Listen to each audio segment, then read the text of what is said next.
Hello and Assalamualaikum everyone. My name is Teacher Syafiq, and for today's class we are going to look into simple present tense. So there are three things that we are going to cover today, which is the forms, the functions, and also some examples. So without further ado, let's get into the lesson.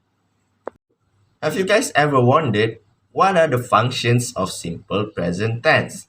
Simple present tense is used to express habitual actions. What does habitual action means? Habitual action here means it is something that you usually do or something you always do, for example, like on a daily basis or a monthly basis. Let's look at the example given there and let's read it together. Mayor plays badminton every Sunday. Mayor plays badminton every Sunday. So in the sentence, I highlighted in blue the phrase every Sunday because that phrase indicates that it is a habitual action. So based on the sentence, we know that every Sunday, Mayor plays badminton. Okay? You guys get it? I hope you guys understand. So the next one is simple present tense is also used to express general statement or facts. It is used to express general statement or fact. Let's look at the example. The sun rises in the east. The sun rises in the east. It is a well-known fact, right? Everybody knows that the sun rises in the east. Now, let's look at the chart given there. So, based on the chart, simple present tense says that something was true in the past, is true in the present, and will be true in the future. So, let's look back into the example earlier, which is the sun rises in the east. So, that statement or that sentence was true in the past, is true in the present, and will be true in the future. Okay, I hope you guys understand.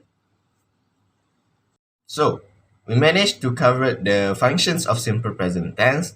Now, it is time to dig deeper into the forms of simple present tense. I hope you guys are still here with me. Now, let's look at the table that I have prepared in the slide. I divided the table into three sections, the subject, the verbs, and also the examples.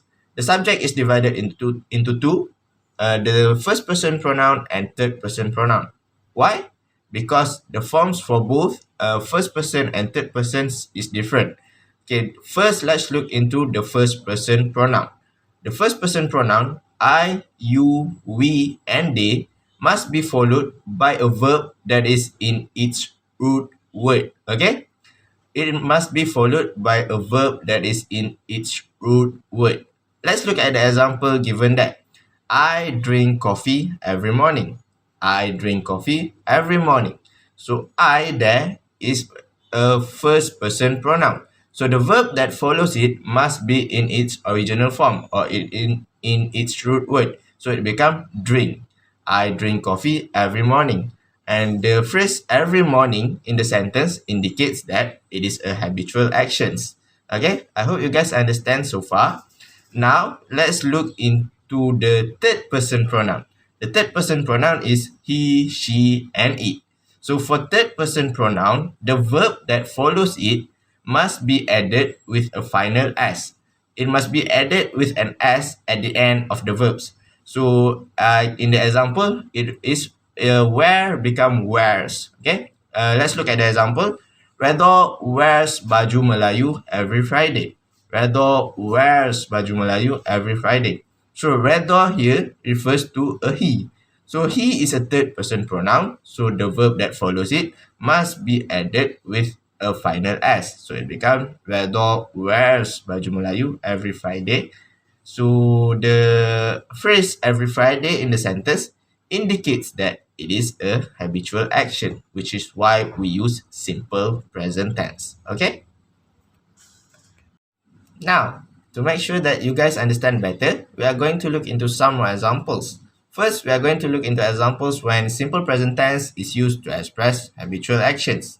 Let's look into the first sentence. Let's read it together. Husna always sits in the front row during class. So in this sentence, the subject is Husna, right?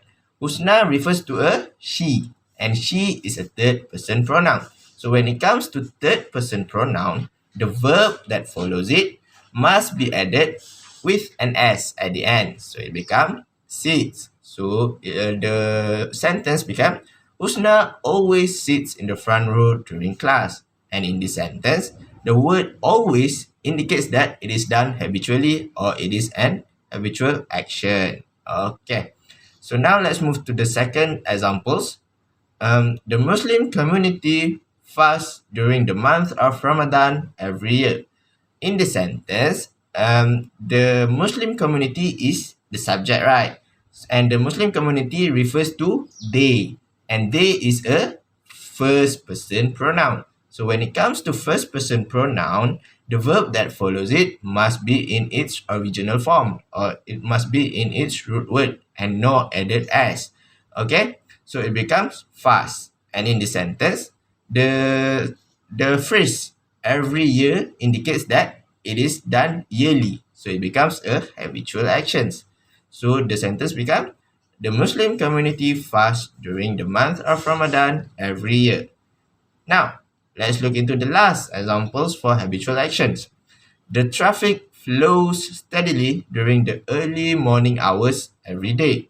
The traffic flows steadily during the early morning hours every day. So the subject, the traffic, is an abstract subject, so it becomes singular subject. So when it comes to singular subject, the verb that follows it must be added with an s, so it becomes flows. The traffic flows steadily during the early morning hour every day. And like the previous examples, the phrase every day indicates that it is a habitual action. Correct. Okay, that's very good. Now, let's look into the examples when simple present tense is used to express general statement or facts. I believe that this one is more straightforward compared to the habitual action. Now let's look into the first sentence. Water consists of hydrogen and oxygen. Water is an abstract subject, so it is considered as singular.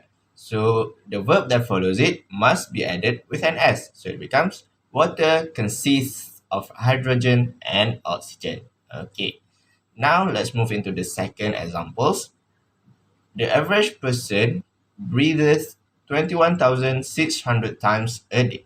So in this sentence, the subject is the average person. So the average person is a singular subject. So the verb that follows it must also be added with an s. So it becomes the average person breathes 21,600 times a day. And lastly, the earth revolves around the sun. So the earth is singular. We all know that there is only one earth, right? So it is a singular subject.